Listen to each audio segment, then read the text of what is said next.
All right, let's go ahead and move forward for the December 20th, 2021 meeting of the Parks, Recreation, Forestry Commission call to order. Matt, you have attendance taken? I do. Don't need a roll call. All right, so first item of business is approval of the minutes from the last meeting. Hello, Mark. Thank you. So entertain a motion to accept the minutes from the last meeting as. This is Jim. I move that we accept the minutes. All right, Jim, got a second anywhere? I'll second that. Second, thank you. Any discussion, additions, comments, deletions? All right, hearing none, all those in favor of accepting the minutes, say aye. Aye. Aye. Opposed? All right, moves forward. So new business, official map review and discussion. Mr. Mark Opitz, thank you for attending this meeting. I know you don't get to go to many meetings. No, I actually, this is my only one this week, so I was going to That's be great. lacking if I didn't come to one. So All right. Well, I'll Thank you. turn this over to you. thank you, John. And I don't know most of you, so I just will briefly introduce myself. I'm Mark Opitz. I'm the city planner and zoning administrator. One of our functions in the planning department is to maintain a current official map per state statute. And what that means is we have the authority as a city to map both existing features as well as features we expect to have as land develops, such as roads and paths and, in your purview, parkland. So what we are showing on this map, on this iteration of the map, I'll highlight a few things, focusing on our growth area to the north. We have Bellefontaine Boulevard, which is, Matt is outlining it there. So it's been realigned to avoid the acre property, which is that pale green rectangle shape, which the county purchased a couple of years ago from the acre property to add to the Pheasant Branch Conservancy for purposes of stormwater management and recharge for the springs and various other environmental reasons. So we realigned the road that we anticipate circulating across the north side so that it avoids that property. As part of that, also, we are realigning our path network, our shared use paths. We envisioned a path along the north side of the Conservancy. If you actually go over to North Lake, the North Lake subdivision, that is actually we have an easement that's been established there for 25 years to have a path partially on the North Lake subdivision plat, and then also from lands to the north when that develops, the Laufenberg farm. So we put that in place to help facilitate an east-west connection across the north side of the city. We are now showing that path as it leaves North Lake to go northwesterly around the Fredericks Hill and then connect with the trailhead that the county is developing right there in that location. Excuse me, Mark, Yes. can you expand that little area a little bit for me? Yeah, It's it's a little small on this. Yeah. Let me see if I can. I'm controlling that part of it. Let's. There you go. Thank you. Yeah, thank you, Matt. So again, with an official map like this is, we don't know that it will be exactly in this location. The main intent here is to show the importance of connectivity and to show the intent of the city pursuant to our comprehensive plan, various other plans, to provide the features that are shown on the map. When it goes west of the county parkland, crosses Bellefontaine, the reason it shows the route that it does is I showed it connecting high points, topographic high points, which we felt would be suitable for public ownership, preserving the vistas for all the public to enjoy. Mhm. So those are the main features, road and trail wise. But also what we're showing here tonight, which we wanted your input, is future parkland. And so there's a square, again, doesn't have to be exactly in that location, but we identified an area that we would like to see a park in the middle of this new development that will be on the horizon here in the short term. We have actually a developer that's interested in developing this area. And so we would like to see, we expect to see a park included as part of that project that's not wetland or, usable. We want usable. We don't want, I know you all do too. We don't want parks that are considered wetlands. We are also showing as wetland and parkland, green space, the area to the south, connecting the Conservancy with Graber Pond. Most of that is a wetter area, not as suitable for active parkland. But that doesn't mean some of that can't be parkland in the future. Again, this is just, the map is just intended to show, to give the city some leverage as it entertains future development to have the features developed that we are showing on the map. I think next to the Erdman property, if you go southwest, by the golf course, Matt, I think we have some lands down there shown as well. What's unique about that actually, Mark, and I noted, is that we are showing a potential future park. But we Right. probably need to show the 8 acres that Erdman's donated as parkland in Okay. this area. And I think it's just a miss. It's a miss that I made when I reviewed it, and I saw it earlier today. Okay, so you'll put that in your minutes and Yep. we'll get that to Daphne. Yeah, because it's definitely, but the part that you're talking about just to the right of that on a map, that's right in a quarry right now, isn't it? To the east of that, yeah, Just to the that's, east of that. Which That's is in the correct. quarry. And Yeah. I was involved in that discussion, and the reason we want to depict something there is that at some point in the future, the quarry site is likely to be developed. It's on too high of a traffic corridor with both Highway 14 and an expanded Pleasant View Road in the next few years, that there's going to be pressure for that to redevelop. And so identifying parkland if and should it redevelop. Again, none of this is set in stone, but it's an idea or a concept that we should have a park in that area. Well, it strikes me, we worked so hard to get anything over in this southwest quadrant. And we have our new park going in, but it's so small. There's a whole area where the UBC, what used to be fish, that's obviously going out, and talk about that. Is there any chance whatsoever of grabbing hold of a little bit of that land? It's on the corner of 14th and High Point. The co-op is taking over that land. The co-op meaning, The farmers co-op next door. oh, farm, okay, They're in the process of moving into those buildings. all right. But But I mean, if they're doing new building or new developing, then there's going to be an issue of parks, right? well, they're just sort of taking over the existing buildings. I don't think they're really developing any. All right, they're just taking over. Yeah. Matt, was there anything else that I should highlight? I think those were the main features. Just to show that we are showing the Bell Farm Oh, yes. dedication as parkland, as well as an area adjacent to it that we feel would be additional parkland potential. All right, comments, questions from anybody on the commission?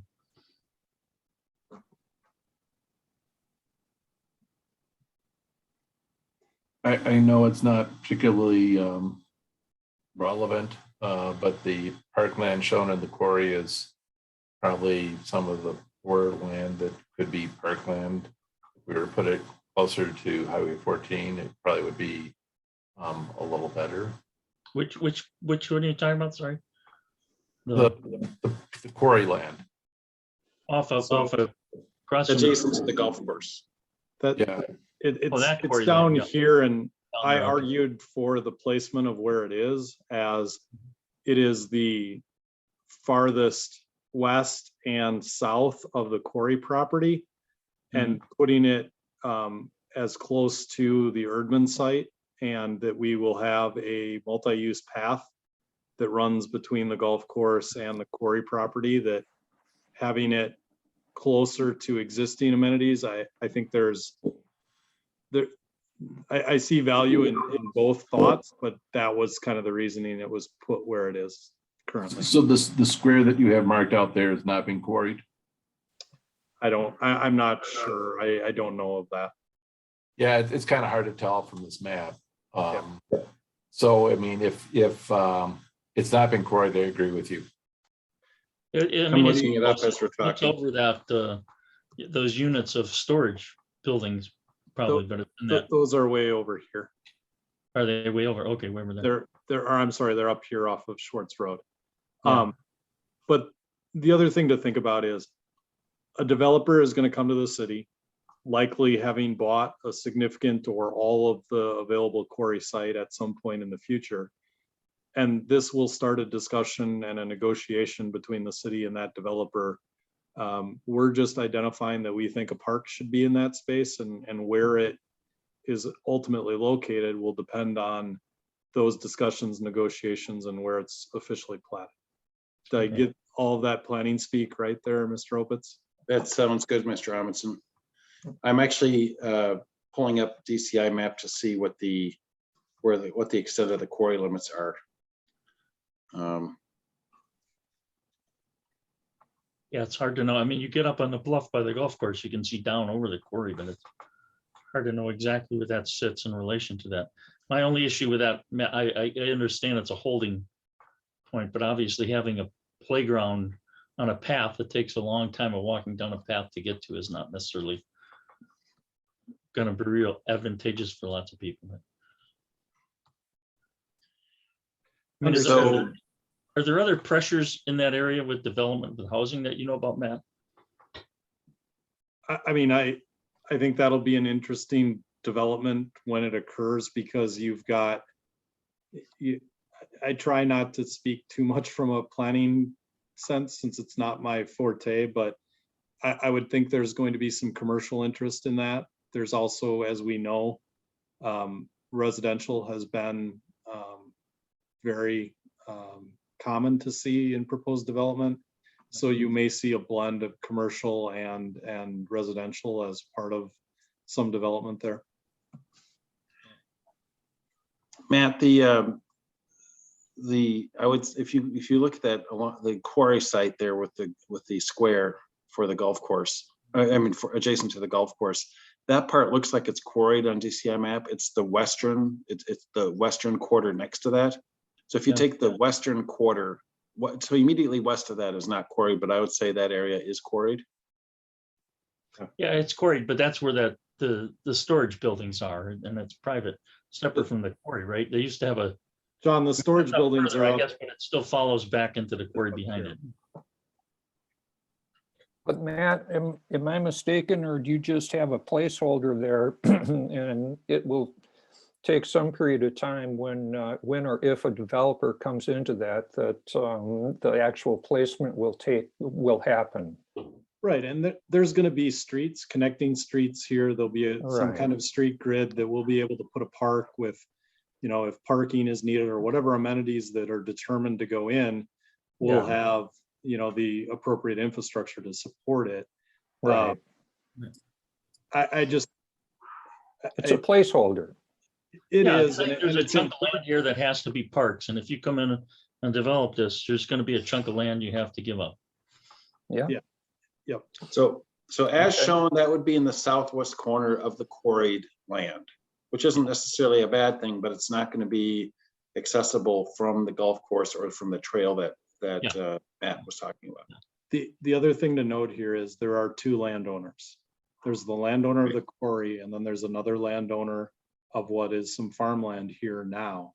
And the idea of having this here would necessitate some discussion of park if these are developed separately. Yeah. And that's shown on the Welton property. So you're correct, Matt. So Matt, a general question, you know, looking this all over again, you have to know a lot about the city to know what's where, but it's clearly trying to map out and say, where are the needs for parks and where do we need to reserve space and think about it? And how do you feel about how this lays out now? Well, you know, I met with the planning staff and we tried to have discussions on where we envisioned growth and future development and tried to identify parks in those spaces. I think this is, you know, the purpose of it being here tonight is trying to make sure that we didn't miss anything, or if you guys see anything glaring that we need to take a look at. But this has been looked at by Daphne, who's done the work on creating the map, by Mark, by Avi, by myself, and I hope we've been comprehensive in our review. Yeah. All right, other comments, questions?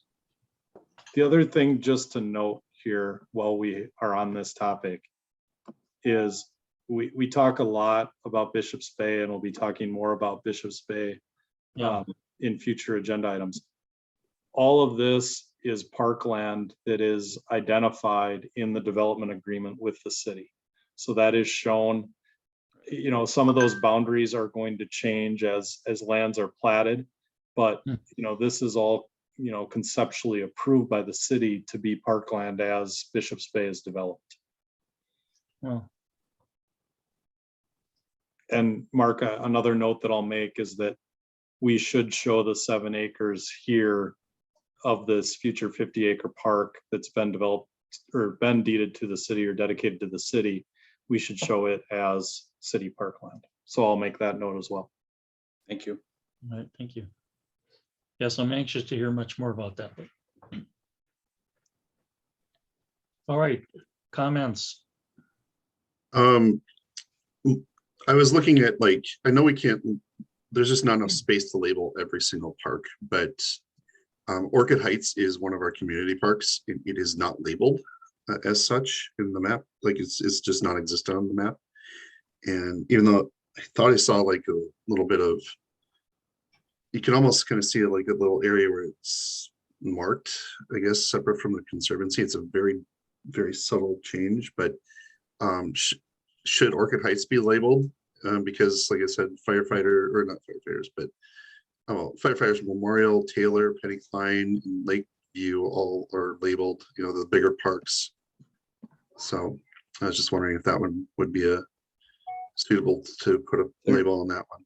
Yeah, there's a little playground symbol here, but Mhm. I agree with you, Nick, that should be called out. So I'll make that note as well. Yeah, oh, good, thank you.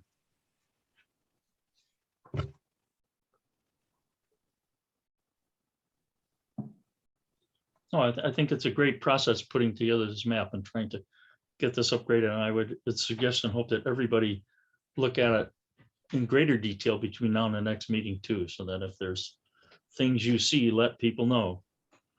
Because this is a chance and this is a time.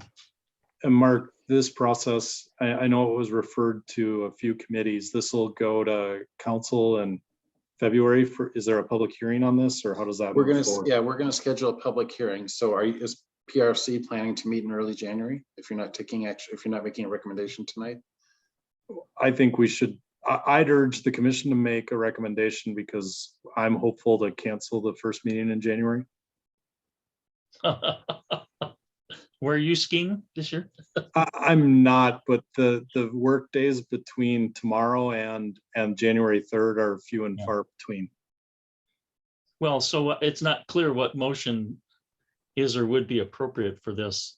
Well, or you could state you have, with the comments that Matt Amundson said he would highlight in the minutes, you know, you could say you have no objection if you want, if you're more comfortable with that, or if you just have no recommendation, that's fine too. It just would be helpful to get at least some sort of statement of that you've reviewed it. And I think a more favorable, you know, is that this is a big step from my perspective. I think it's the first time we've labeled future parks in the city that of land that we don't control or own. So I'd like to see something more positive showing support for the map, and thanks to the planning staff for pulling this together with a few edits that we discussed. All right. Well, if somebody else doesn't, I would make that motion. Anybody want to make that motion? I'll go ahead and make that motion. Thank you, David. And I guess, do we need to have a comment on there about the fact that we realize that some of the planned parks may not be located exactly as shown, or is that unnecessary at this time? I think what you're saying is that you're approving this conceptually. Yeah, Correct. that's right. That should cover it.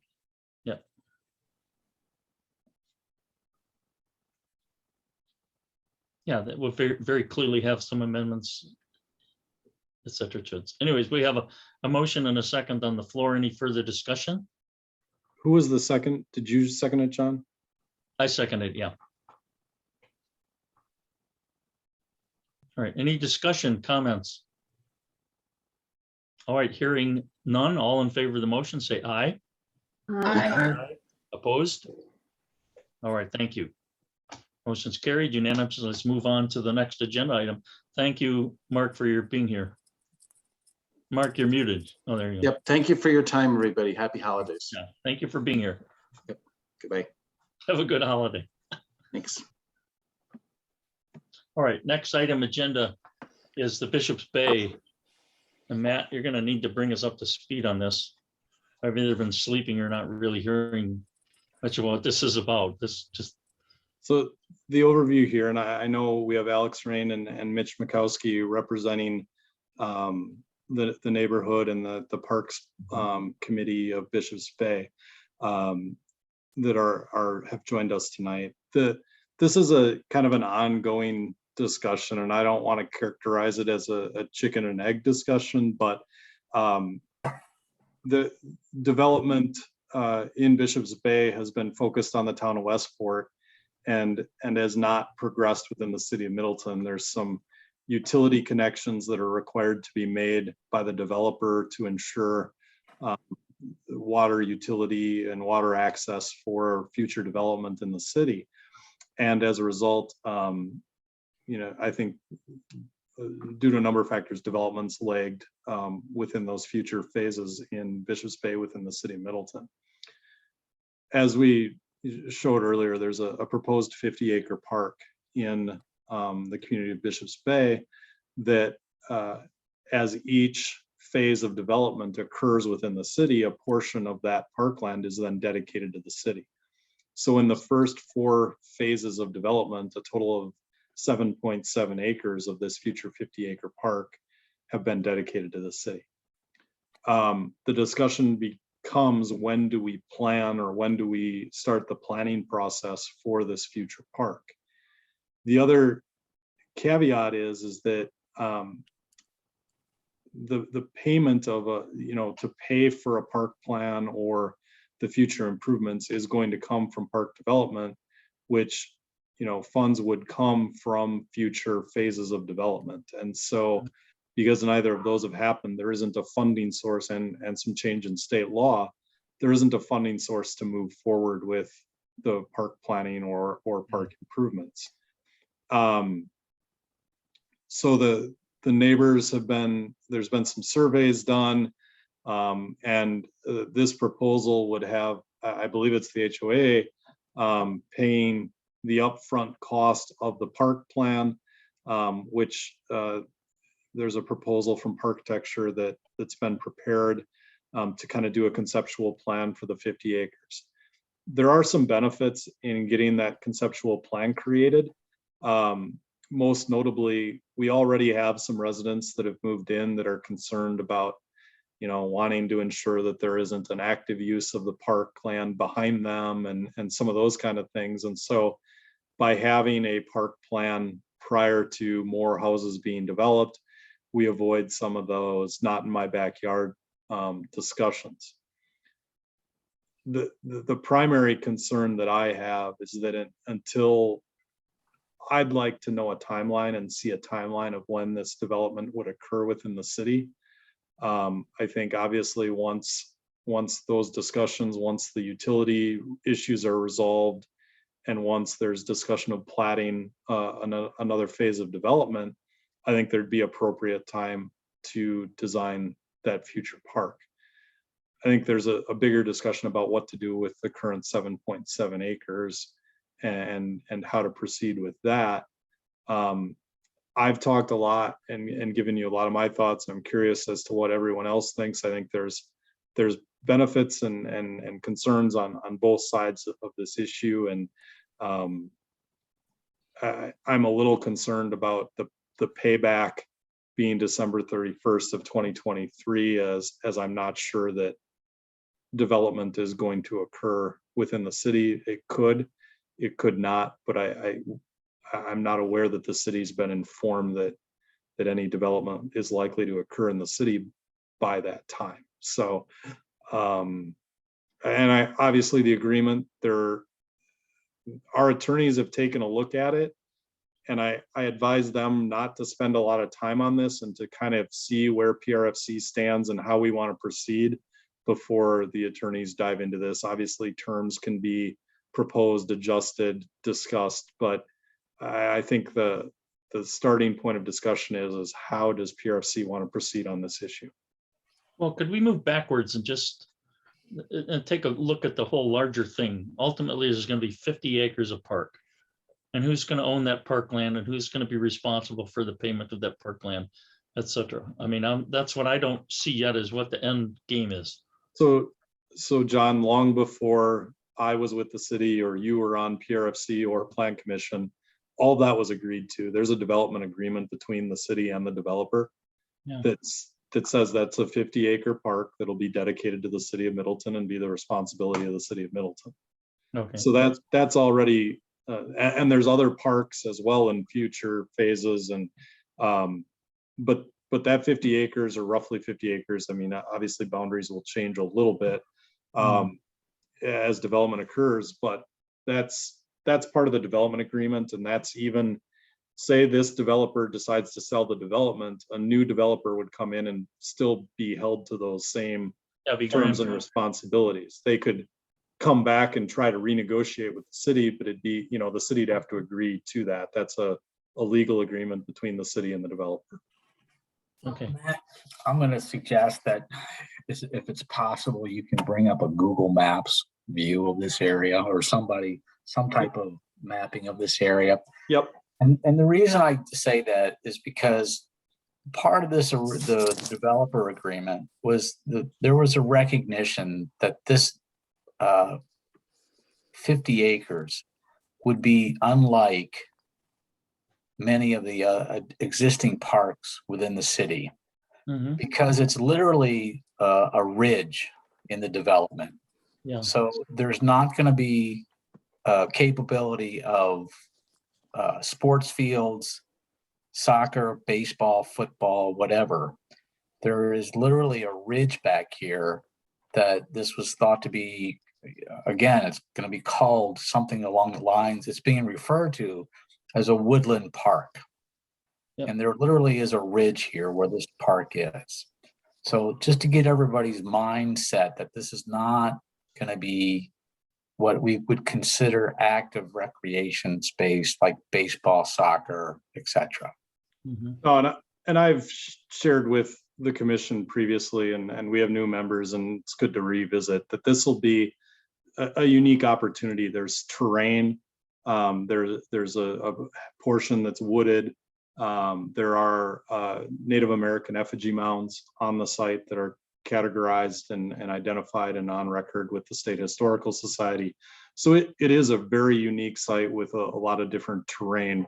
I'll point out, and I pulled up the DCI map, which shows this probably the best of any maps, but to kind of show you here, this parcel, and I hate that it brings up this label in the middle, but this shows the boundary of the 7.7 acres that has been dedicated to the city. And I'm going to close out of this, and you can kind of see that it's this kind of long, narrow shape, and then it comes out onto St. Anne's. For those familiar here with the development, this is Breaker Rock, Breaker Run, Breaker something. This is Congressional Hill. So it's the property behind these homes on Congressional Hill. It comes out to the street here on St. Anne's. The Bishop's Mitre, or the Bishop's Hat, kind of sits on top of this hill here. But the rest of the park then extends. It's a portion of this property and extends back into this wooded area further back here. So just kind of could you turn on the topography for us? Yeah, you're going to get a lot of orange lines though. Hang on just a second.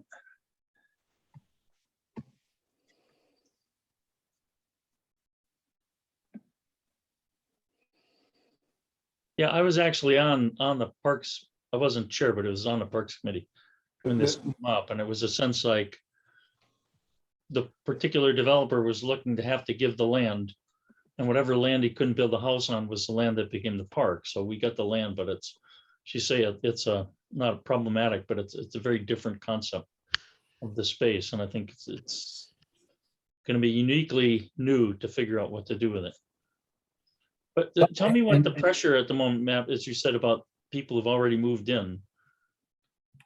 They're Just to gonna- highlight, I've heard from some of the property owners here on Congressional Hill that they like the natural look and really don't want to see, you know, a lot of activity or, you know, I think everyone has their own definition of what a park is, or in their mind, what they think of a park. I've always talked that this would be a unique site at somewhere within this acreage to have a sledding hill, an ice skating rink, a warming shelter of some sort to kind of form a winter recreation area that we don't necessarily have within our existing park system. Yeah, yeah. But, you know, there's a lot of discussions, and I think as you go through a planning process, you get a lot of ideas. And, you know, with 50 acres, there's been talk of, you know, trails. And what's unique about this site is that some of the elements of this site really fit more of our conservancy-based management and how we manage a lot of our conservancy areas. And it's being credited as parkland. And so there'll be some unique discussions about how that proceeds and moves forward. And so the other thing I just want to remind everybody of Middleton's typical development process is that we have historically not planned any parks until the city has ownership of the land and the developer has paid fees. Right, so in this particular case, Matt, you have 7.5 acres, 7.7 acres. What was the amount of park development fees that would be associated with that 7 acres? Well, what's unique here, Mark, is that, you know, Taylor Park plays into this. Well, And it doesn't, because it's a right, if it's been dedicated already, there's been some association to residential units. correct. And the only thing I'm trying to say, Mark, is that they've kind of occurred simultaneously. Is that Taylor Park was developed along with these first 4 phases of development, and used, you know, for the total of the community of Bishops Bay, we've collected about $500,000 in park fees. And the construction of Taylor Park has exceeded $1.5 million. So Yeah, but part of that's been donated, right? So are you saying that the extent of the developer donation, I'm sorry, the developer required funding for park development has been exhausted with Lucille Taylor Park? in my accounting, yes, at this point. Now, there, That's fine. Yeah. So what we're saying then is that based on what's been given to the city by the developer, there are no more existing funds to plan or develop parks in this area. the only caveat I would say to that, Mark, is the Red Tail Acres that is adjacent to this site has paid park fees, and that Bishops Bay is the only likely place that those funds could be spent.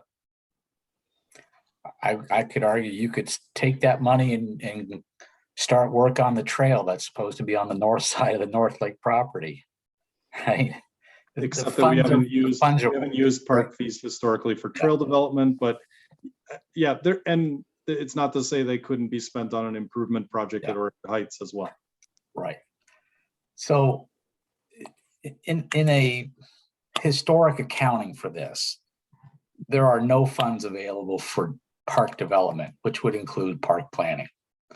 And I think that's why you've got this proposal in front of you from the neighbors to front that funds.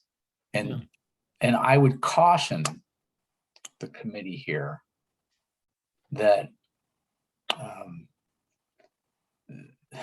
this is not really something that we should entertain. I understand the residents' desire to get something on paper, but the funding should come from the developer, not the residents of Bishops Bay, the communities of Bishops Bay. because the risk is that it'll be 5 years before the developer starts coming back to this side.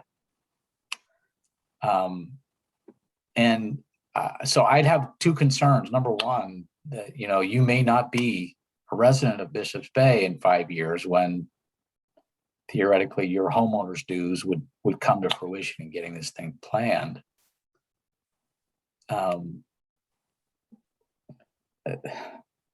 We just don't know from this developer the timing of what's going to happen in here. The other concern that I just want to make PRFC aware of, I've talked about the benefits of having a park plan. The biggest negative of having a plan is that residents will see the plan that live there currently and come to this group and come to the city council wanting that plan enacted and not understanding that the funding of those amenities and improvements comes from further development of the neighborhood. Because we're not going to get general fund or capital borrowing dollars to develop a new park. It's just not in the financial reality of the city right now. Well, I even get if a sense like these neighbors are anxious to get something there. They want to protect that land and do nothing with it. I think there's some value to putting in something in writing somewhere that lets people moving into this neighborhood that this will be a park. This is what's going to happen. And this may not be exactly that, but don't think you're moving into something with a forest in the backyard and nobody, you don't own it, you can't control it, but you want to. But that's already there in the development agreement, John. Okay. Right? The development agreements have in them have indicated that this parcel and the other 40 some acres are going to be are planned a woodland park, whatever that will be in the future. And this is the issue all along, is that the developer has made promises to the residents of the community of Bishop's Bay, and the timing on delivering those promises is wearing on those residents. And the residents are asking the city to step up for the developer, and the city should never be in that position. And as unfortunate as that situation is, I do not believe that it is in the city's interest or in the residents' interest for the city to do any work in here until the developer makes the payments. If the funding for this little exercise came from the developer, I'd be much happier with it. Right. But because it's coming from the developer, what's their motivation? Pardon me? What's the developer's motivation? He's trying to sell his lots. And if he has a park plan, then theoretically that's an advantage to him. Yeah. But it should be his dime, not the resident's dime. And that's the principal point here, is that all of this should be on the developer's dime. Yeah. So I don't know if Alex, you want to chime in here. You probably have a better understanding of the actual details of where the funds are coming from, but our proposal, our request of the residents, whether or not they wanted to fund this, which was like a $25 per household thing, failed. So it's not actually coming from the residents. It's coming from the developer now, but I don't, maybe Alex has more details of how that really is working out. Yeah, I appreciate you all taking the time to discuss this. I'm Alex Ryan with the Community of Bishop's Bay Parks Committee, with Mitch, my colleague as well. So the funds would be coming from the Community of Bishop's Bay LLC. So that's the developer, not from the HOA. So Mark, you're understood your concerns about a resident having a long repayment timeline. Not necessarily what we're looking at here, since it wouldn't be the HOA that would be providing the funds up front and looking for repayment. It would be the developer. So you're right in that this is a very long timeline to develop this 50-acre park. And we, as the residents, don't want to wait for some indefinite timeline to have some kind of park here. We've got 7.7 acres already dedicated to the city. We don't know when the rest will be developed. It'll be over time as more land gets developed. But the point and the goal of developing this park plan is to start to form an idea of what we can do with these 7.7 acres, and then the rest of the acreage as it may get dedicated to the city, so that we can start to build and form an idea and develop this as city park on a much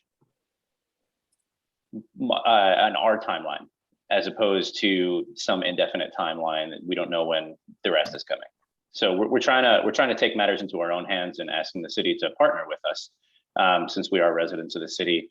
We have, I think, over about 500 households right now, and the potential for, I don't know, 1,500 households when all is said and done in the city. So a fairly good constituency. And even though, like Mitch mentioned, our survey to the residents of would you provide extra funds to pay for this didn't go through, the residents still do seem to want parkland here, even though they don't want to pay for it because they see that as the responsibility of the city to develop the parkland. We tried to explain to them it's a partnership. So we're looking to the city and asking the city to partner with us to help us form a plan and a vision to develop this park. And so I need to ask a question to get some clarification. Do I understand, Alex, that you're asking for work creating a plan for the 7+ acres now, and then dealing with the lion's share of the park at a later time? Do I understand that correctly? So the plan that Parkitecture has proposed to come up with is for all 50 acres with a focus on what can we do as a phased development approach, so that instead of waiting for all 50 acres to be dedicated to the city, we can start to envision and plan for development of the park on a phase by phase approach, so that we're not waiting for some indefinite timeline before all 50 acres are dedicated, and then we can start looking at things. Because we're all living here now, and community of Bishops Bay, North Lake right across the way, Orchid Heights, there's a ton of residents over here, and I don't know anybody who wouldn't like more parkland. And as Matt was pointing out before, this is a unique park for the city of Middleton. It's not athletic fields, it's more of a hybrid park conservancy approach. I think, I mean, I understand that, but it seems that the course that you're advocating, or at least want us to consider, is to start with a parcel and then later on move to a bigger parcel and then another later on, the whole thing. It feels to me like, well, building a garage before you build the house, or, as opposed to having a large overall plan in place, ready to go, rather than a piecemeal approach. If I could chime in, I'm pretty confident that the planning process would be what we want it to be. Blake and Parkitecture are going to be working for the city. They might be being paid from someone else. I'm not concerned about how the park would be designed or planned. I think the discussion has to focus on the mechanics of how we want this to proceed. Okay. Jim, if I could hijack your analogy for a moment, I would characterize this more as hiring an architect to develop a plan for the house and then building parts of that whole as you have the money to do so and the means to do so. Okay, So I get it. it's an overall plan, All right. but we'd be building in phases. Where I see the risk is this January or December 31st, 2023 deadline. That's somebody, the city having to pay back this money, which seems crazy to me.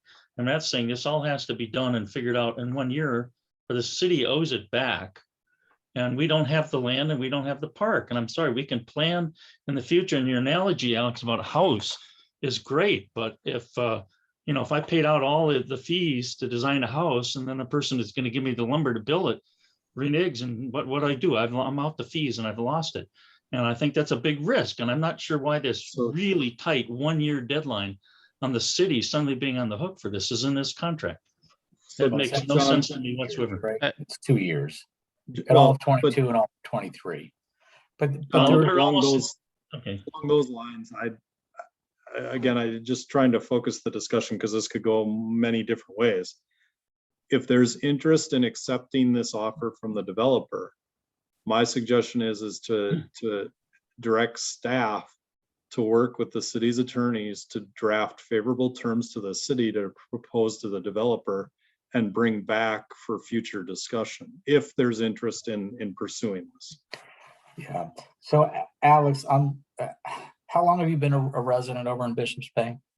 3.5 years now.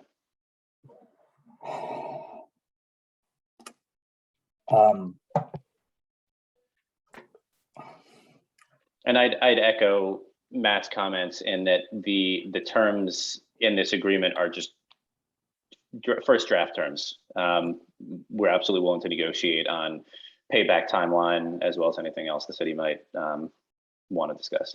So I would ask that before you move forward with this, you're describing a situation where the developer seems to be fronting the expense for this. And given what I've heard about some of the other expenses over there, are you confident that these funds that are being advanced by the developer will not somehow appear on a future homeowners association billing? I am. Yeah, as a resident, I am confident about that because we've had discussions with the developer about where these funds are coming from. They're actually going to be redirected from another pool of funds. And because of the surveys that we had administered to our community that didn't go through, it would be very wrong for the community to have to bear that financial responsibility. So I'm confident that they're not going to be placed on the residents. Yeah, and I appreciate that. And I guess my concern is similar. I don't want the city to be laying out the same risk when I think the developer should be dealing with this, and it's part of the whole large project that he's doing. And it's To me, comments, questions.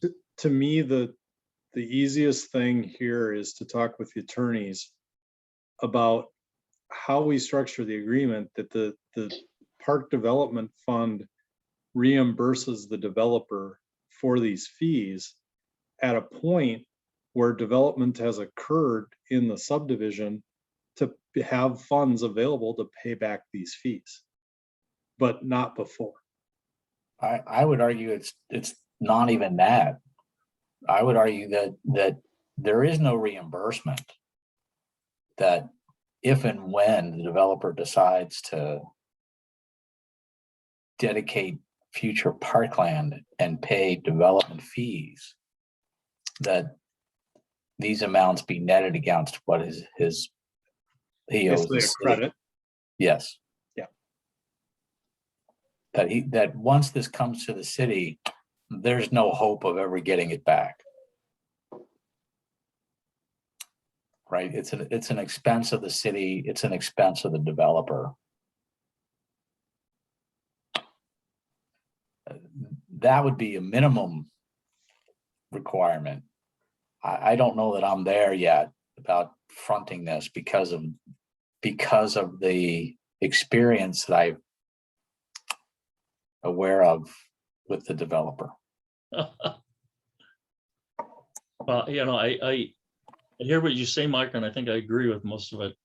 On the other hand, Matt, the idea of having a conceptualized plan for what's going to happen in the future instead of waiting for it to happen is also important. And I think there's got to be a balance somehow between our ability to plan for this ultimate park without us taking on all of the responsibility.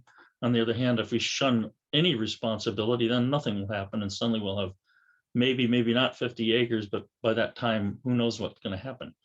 I think I like the idea personally of going back to the drawing board and saying I'm not speaking for the committee, but I think it's important to try to get some planning involved in this park. But like Mark said, I'm not willing to take on some quick financial burden and let the developer off the hook. Whether it's just going back to the contract with that idea in mind, I don't know. If it's a matter of the city taking on that financial burden and as opposed to the developer, I think per some of the suggestions here, changing the terms of the repayment or making it a credit against future park fees. As a resident, I'm fine with that. Ultimately, it's not my money, so I can't agree to it. But to Matt's point, I think if the committee would be willing to share the vision and to move forward with trying to get a whole plan for this park and see what can be done at a more accelerated time frame than waiting for all 50 acres to be dedicated to the city, then we can work towards favorable agreements, mutually favorable agreements on the actual contract. So I would just step back and say that it would not be required for the city to start planning this park to have all 50 acres dedicated. I think the concern that many of us have is that you're asking the city to expend funds and there's no park development funds to do that from this development. So really, I think it's a break-even point. So I think what was the thought on the architecture expense? Was it $7,000-8,000 to start this process? Yeah, I think it was Give you the exact. just under 8. Well, I mean, not to try to draw this to close, but I'm hearing, Yeah. So there's an issue about who pays for the money and there's an issue about the need to get this development. well, so here's my point: is that as soon as the developer dedicates land and makes development, pays for development fees that would cover this amount or whatever it is in the future, I'd be more than happy to support this.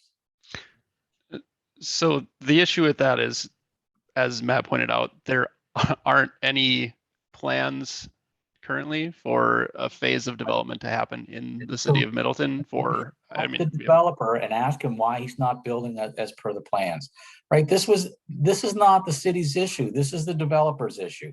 He promised that he'd be developing in the city by 2019. yeah. And he's not.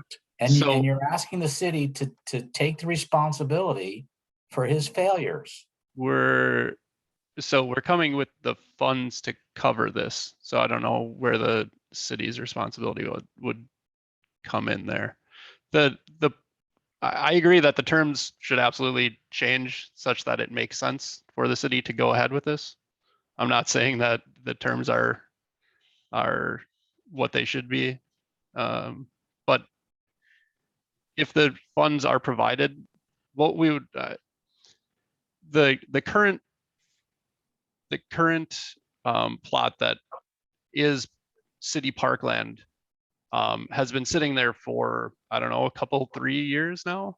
undeveloped, just an unusable field, except for a sledding hill in the winter. I mean, so what we want is the full design, the full conceptual plan, so that the current portion that can be developed would actually function as part of the whole, the 50-acre whole. So that's why we want to get the entire thing planned, and planned in phases such that when things are dedicated, when development starts happening, those extra portions can be, those extra plots can be dedicated such that they make sense with the conceptual design as well. So Yeah, if we and don't have that does- now, I don't know how we even move forward properly with the current 7 acres that are there. Well, Mark, I can address some of the concerns you just expressed as well. And we completely understand that money doesn't grow on trees and there's just unlimited funds to develop parks. And where do we go from here if we have a plan? How do we move forward? How do we develop that? So Mitch, another resident, and myself, who formed the Parks Committee of the community of Bishops Bay, also formed a nonprofit with the goal of not just facilitating the development of parks, but also trying to raise funds for it. So that's one of our goals, in that we're actively looking and will continue to look for funds to help further this. So the plan is just the starting point.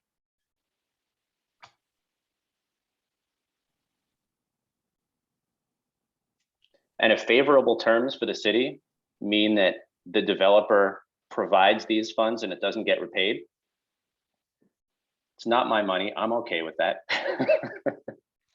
yeah, I mean, my sense Makes is sense to me. you could go ahead and jump in and develop this first 7 acres. And then if the developer changes their mind, economics go down the tube, and half of the other 50 acres, the rest of the acres never come.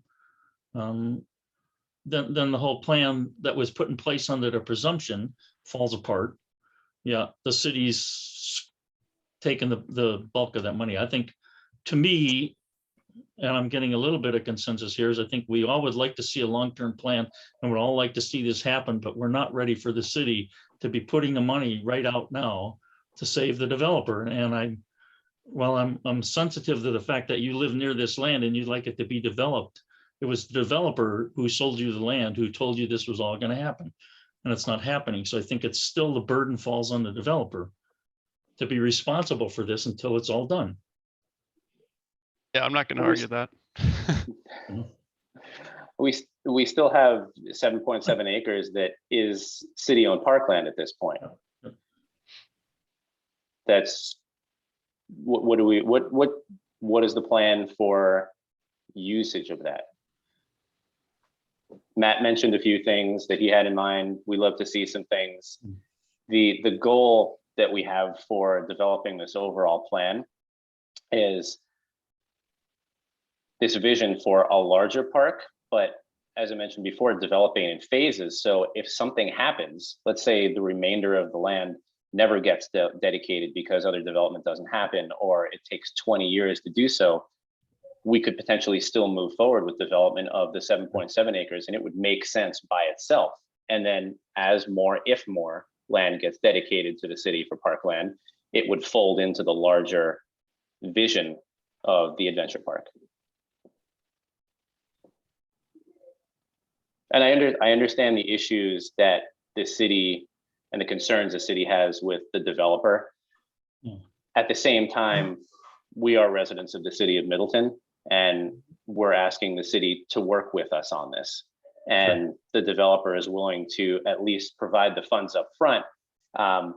We can certainly talk to him about repayment terms and see what he'd be willing to concede on that front. Well, that would be helpful. I think, the one issue, if the city had the 7 acres and knew that all that was coming, we would, and it would be our responsibility to move forward and develop this. But the idea of looking at the other 43 acres that are supposed to come and planning on that regard when we don't have them, that complicates the issue. I personally think that we should go back on this agreement and talk to the lawyers and talk to the developer and see if we can't come up with some better terms and reconsider this. I don't think anybody's really ready to just shut the door on this. Maybe Mark is, but you know, certainly needs to come back different than what it is right now. And so if we want to move forward, that would be, I would suggest somebody would want to move that we send this back for renegotiation with the idea that conceptually we're not totally against the idea, but it's not where it needs to be right now. See, What Mark, would you're good at be- motions, you know. If I could ask a question as far as what kinds of terms would be acceptable to the committee? Would it be non-repayment, or would it be this is a credit against future park fees? Or something else entirely? Yeah, Because like I said, we can certainly talk with the developer and see what he'd be willing to negotiate and concede on. I don't think it's definitely not a sticking point for us. yeah. Anybody will comment on that? I mean, for me, it's the money up front that we don't have. And the idea of spending money on something that's uncertain on the other end. And it's not, I don't From a have an staff adversity to being part of this and paying for it, when in fact it's a done and final deal. From Yeah, a Matt? staff perspective, the credit on future park fees seems to make the most sense. Yes.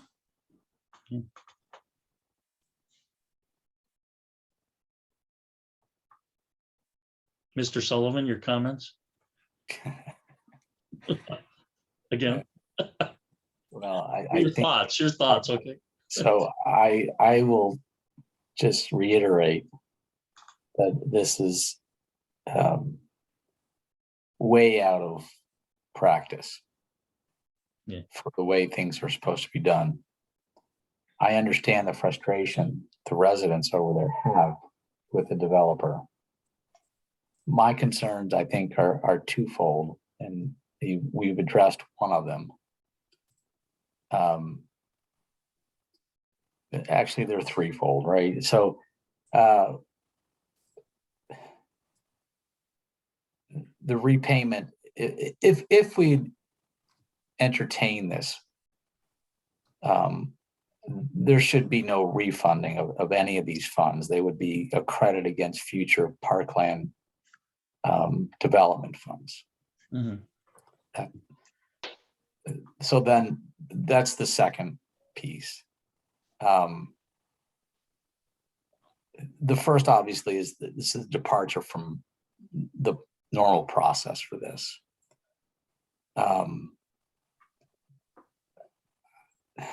There are other issues I have with the developer and some of the contractual arrangements that he's made with the residents over there that make me very hesitant to agree to anything that's not in the norm. And I think you guys, if you recall some of the, if you look at some of the disclosures that you've had to sign, some of the contractual agreements that you've had to sign when you've bought property, hopefully you understand what I'm getting at. So, sorry, I'm being a little bit cryptic here, but I think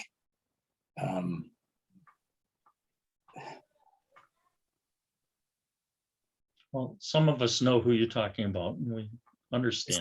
it's not who, but what. What, yeah, the what?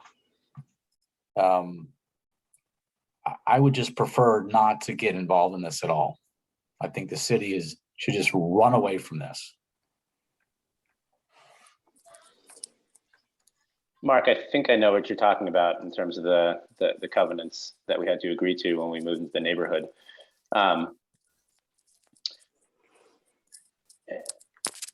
I don't know. I understand you're nervous about working with the developer. I'm nervous because I'm trying to protect the residents there. Well, we're trying to do I this. understand what he's for the done there in residents. terms of the clubhouse, the pool, some of the other issues there. I just see this as another way for him to take advantage of the residents. Are you concerned that the 7,000 ultimately will be borne by the HOA? Oh, I know it is. I can feel that it is. I would say I'm confident that it won't be. We've had, it's been referred to a couple times here. The Parks Committee issued 2 different surveys to the residents and asking them would you consider providing additional funds in your annual HOA payment to facilitate development of parks and creation of an overall master plan? And the majority of the residents are not willing to. They feel the HOA fees are already too high, and they feel that that's the job of the city to provide that service. That's what our property taxes go for. And they have it partially right. It's the Yeah, job of the I know. developer to deposit the funds so that the city can act. And Sure. that's the issue, is that there is a normal process for this to occur, right? So the other piece of this is that if the developer decides to say, hey, I think the HOA should pay for this, every single one of you guys cannot say a word about it. We've discussed this a number of different times with the HOA board, and they're fully in the loop about the surveys, the desires of the residents, and the developer has been clear that the funds for this park plan are coming from a completely different source. And I am confident that the other members of the HOA board would not agree to have the HOA bear the cost of this, because they're aware of the history of this. It's not just the developer's decision, it's the HOA board's decision. And none of them and none of us work for the developer. We live in the community. And my understanding is that the HOA board is substantially controlled still by the developer. Nominated by, but not controlled. I would still be very hesitant with that. Regardless, that does not take away the concern about the NDAs. Right, so you could find yourself in a position where the developer said, because he controls the board, says the HOA is going to pay for this, and you can't even complain about it. That's what I'm concerned about. And that's why I think you guys should think very seriously about giving this developer any leeway. All right, to move things forward, I think there's enough concerns and questions and consternation here that to just go ahead and approve this as is not something I would personally recommend. But I would entertain a motion from anybody who wants to step in on this so we can move forward. I would just move that we table this Okay. until we can get some clarification on the terms that that either the community of Bishop's Bay or the park development people in the community are really trying to get us to agree to. John? We have a motion, we have a second. Okay. I'm going to second that motion. That's Sue did Jim. already, I think. All right, Jim or Sue, you can argue back and forth through the second. I just want to say, I'd like to say something. Yeah, go ahead. I think Mark is correct from the city's point of view. I think we should stay with the norms that the city has set up and not depart from that norm. I think it would be best for the city. Okay. All right, other comments on the motion in the second? All right, hearing none, the motion on the table is to, before us, to table action until we have more information on this. Is that correct, Mark? Yes. All right, in a second. So, all right, hearing no further comments, all in favor of the motion, say aye. I, Aye. Opposed? All right, thank you. Motion's carried. So we will, Alex, please call me at some point and. Okay, yeah, I was going to say discuss it would be discuss some more. helpful to know what additional information the committee would like to have so that we Yeah. could be able to move forward with this. because we're not done with it. We just need to move on and it's not ready yet. All right, thank you. Okay, I appreciate your time, everybody. Yeah, Thank you. yeah, thank you. All right, moving on to agenda item number 3. Matt, any update on this? So we have a request. Park ordinance hours are 5 a.m. to 10 p.m. We have a request by a rental group that wants to have a New Year's Eve party December 31st. They'd like to request use of the building until 2 a.m. on January 1st. Staff's preference is that you deny the request.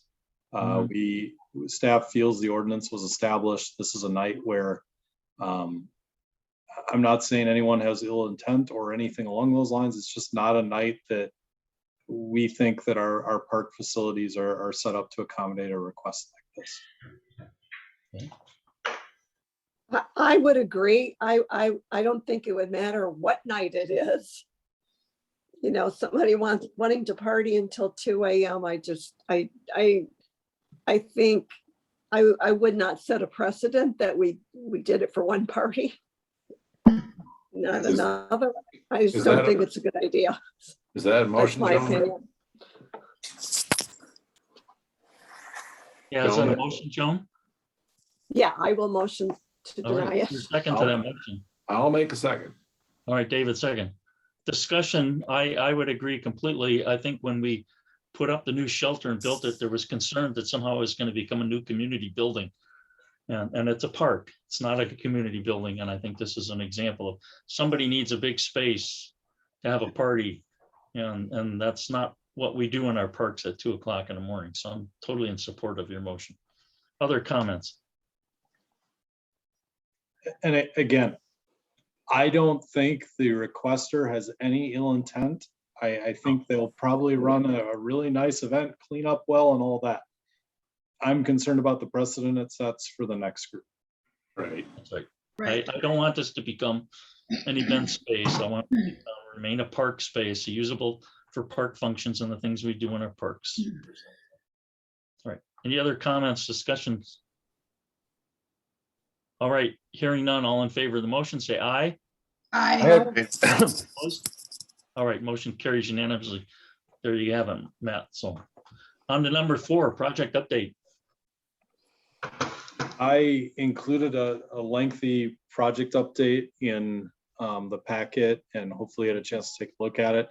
Couple of the major takeaways is that we have 24 current projects that are in various phases of development that I am the sole staff person responsible for, or a majority of the work. So it's going to be a busy year. And we're going to have a lot of projects coming through in various stages for discussion, review, approval.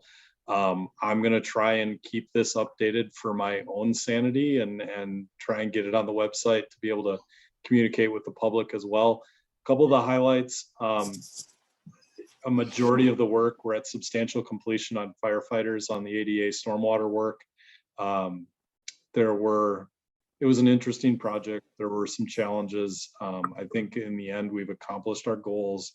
I had the laser level out. We're within our ADA limits. So that was the biggest takeaway. Our initial rainfalls are showing that we don't have a lot of puddling water and that the water is being directed to the storm inlets. So I think overall, it took us a little bit to get where we needed to be on the project. We had some utility issues. MG&E has been they're dealing with the same challenges everybody is with staffing and those sort of things, but we really waited on them for some things to get addressed, as you may have seen if you drove Airport Road at all during the construction. It looked pretty odd with an MG&E utility line kind of suspended in midair through our drainage area. So with that being said, You probably saw an email from me earlier today. The CXC site is officially open. We'll begin selling passes at City Hall tomorrow for a reduced 50% rate to city residents. And it's weird to see snow somewhere because it isn't anywhere else, but it's pretty plentiful out there right now. So the rest of the projects kind of all speak to themselves, and there's a lot of future discussions that'll come on these projects to this committee. I can answer any specific questions or highlight anything in particular that anyone has questions about.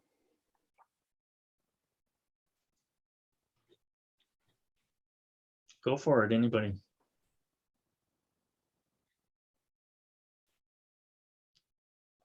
Well, Matt, we thank you. That's what you get paid the big bucks for, you know. We start going blah, blah, blah, blah, blah, blah. No, it's too much. I think it's great. Things are getting accomplished. I feel good about what we're doing. And like classic Wisconsin, we do more with less, but you're doing it. Well, and I just want to spell out, there's been some consternation by certain people within the city about use of consultants. We wouldn't be doing 24 projects from a park improvement standpoint if we weren't utilizing consultants for some of them. And I probably need to do a better job of highlighting the projects that we're doing in-house and not utilizing consultants. It just tends to be a lot of the discussion gets on the ones consultants are involved in because they tend to be the higher dollar, more review, more discussion. So I'll try and do a better job on.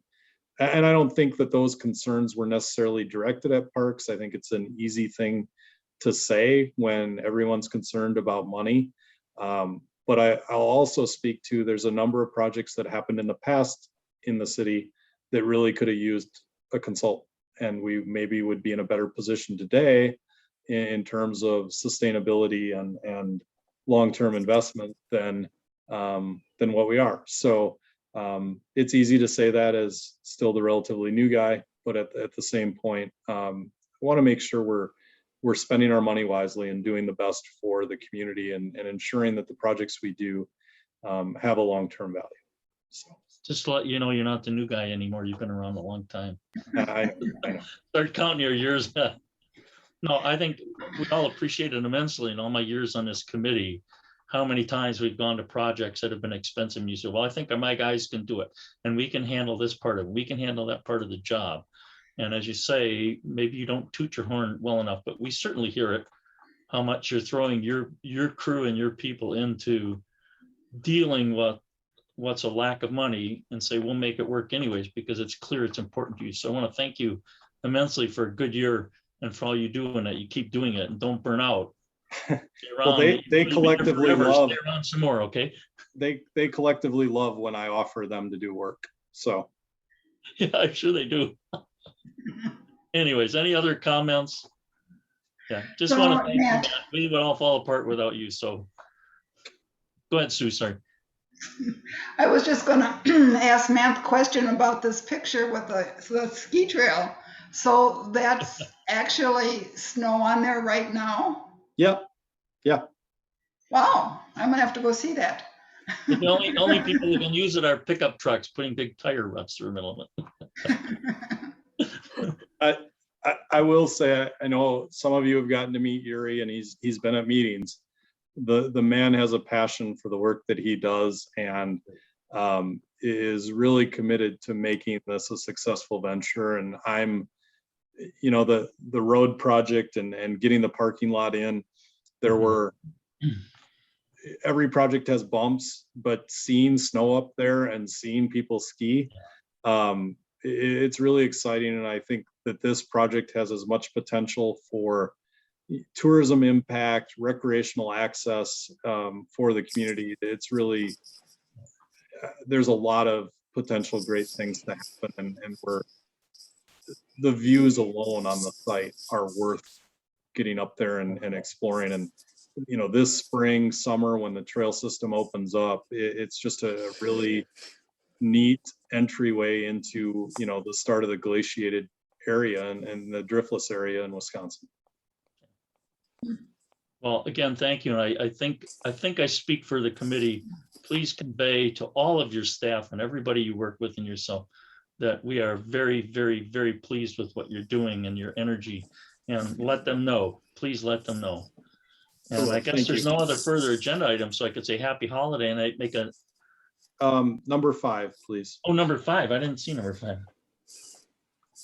Go for it, whatever it is, I don't, oh, cancellation of the meeting. I thought that was just self-evident.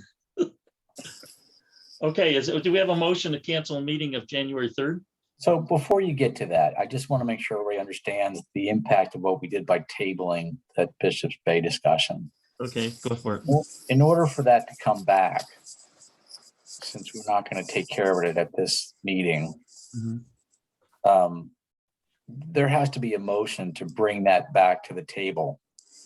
And so unless somebody specifically asks Matt to put it on the agenda, there's a two-step process, right? If among the members, there was a consensus to discuss it again, there would have to be a motion to essentially bring it off the table. Yeah, And then it would have to be agendized for the next meeting. Yep. So unless one of you has specifically asked Matt to bring it back on the agenda, it's a two-step process to bring it back.